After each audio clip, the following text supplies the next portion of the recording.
ये शायद अब तक का सबसे इंसेन गेमिंग फोन हो सकता है। सोचिए जरा, इसमें एक बिल्ट इन फैन है, लिक्विड कूलिंग सिस्टम है और 8000 mAh की बैटरी। और परफॉर्मेंस इतनी स्टेबल है कि मुश्किल से थ्रॉटल करता है। तो मिलिए रेड मैजिक 11 प्रो से। तो चलिए सबसे पहले बात करते हैं इसके अंदर बैठे असली बीस्ट की। रेड मैजिक 11 प्रो को पावर देता है स्नैपड्रैगन 8 Gen 5 सुप्रीम। ये एक 3 नैनोमीटर का मॉन्स्टर है जो 4.6 गीगाहर्ट्ज तक की स्पीड पकड़ता है। और सिर्फ प्रोसेसर ही नहीं, इसके साथ मिलता है 24 GB तक की रैम, 1 TB तक की स्टोरेज और एक खास dedicated red core R4 gaming chip भी। और हाँ, ये फ़ोन सिर्फ परफॉर्म नहीं करता, ये तो बेंचमार्क्स को लिटरली तबाह कर देता है।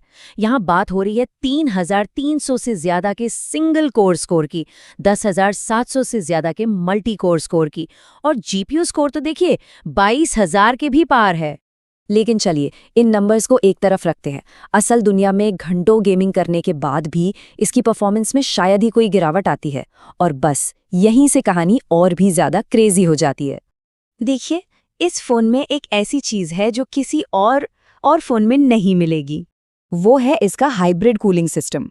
इसमें है एक एक्टिव फैन जो 25,000 आरपीएम पे घूमता है, एक लिक्विड कूलिंग पंप, एक वेपर चेंबर और ऊपर से ग्रिफीन और कॉपर की कई लेयर्स। मतलब सीधी सीधी भाषा में कहा जाए तो ये एक फोन के अंदर एक छोटा सा गेमिंग पीसी है। और इसका नतीजा क्या निकलता है? गेंशिन इम्पैक्ट जैसे हेवी गेम में 1 घंटे तक लगातार 120 FPS, थर्मल थ्रॉटलिंग लगभग 0 और मैक्सिमम टेम्परेचर भी सिर्फ 39 डिग्री सेल्सियस के आसपास। सच कहूं तो स्मार्टफोन्स की दुनिया में ऐसा होना अनसुना है। अच्छा, इतनी सब पावरफुल चीजों को चलाने के लिए एनर्जी कहाँ से आती है? वो आती है एक बहुत ही बड़ी 8000 mAh की बैटरी से। अरे ये तो टैबलेट लेवल की बैटरी लाइफ हो गई।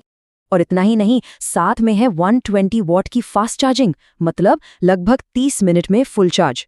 ये वाकई में किसी भी फोन के बेस्ट बैटरी सेटअप्स में से एक है, इसमें कोई शक नहीं। अब आते हैं डिस्प्ले पर, और ये एकदम क्लीन है, कोई नॉच नहीं, कोई पंच होल नहीं, सिर्फ और सिर्फ एक 6.85 इंच का फुल ओलेड डिस्प्ले, वो भी 144 हर्ट्ज रिफ्रेश रेट के साथ, और सेल्फी कैमरा वो भी स्क्रीन के नीचे है।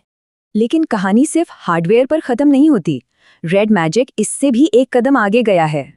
इस फोन में AI गेमिंग टूल्स का पूरा पैकेज है, जैसे AI टैक्टिकल कोच जो गेम में रियल टाइम टिप्स देता है, गेम प्ले के दौरान voice controls, win rate predictions, और तो और AI फ्रेम बूस्टिंग और रेजोल्यूशन स्केलिंग भी। और इन सब के ऊपर है गेम स्पेस हब जो परफॉर्मेंस पर पूरा कंट्रोल देता है। तो ये तो साफ है, ये फोन सिर्फ और सिर्फ गेमर्स को ध्यान में रखकर बनाया गया है। लेकिन अब जरा हकीकत की बात भी कर ली जाए, क्योंकि जाहिर है हर चीज परफेक्ट तो नहीं हो सकती। बात करते हैं कैमरों की, तो वो बस ठीक ठाक है। एक 50 मेगापिक्सल का मेन कैमरा है और 8 मेगापिक्सल का अल्ट्रा वाइड, मतलब रोजमर्रा के इस्तेमाल के लिए काफी है, लेकिन किसी भी फ्लैगशिप कैमरा फोन के आसपास भी नहीं। तो हाँ, ये एक कैमरा फर्स्ट डिवाइस तो बिल्कुल नहीं है।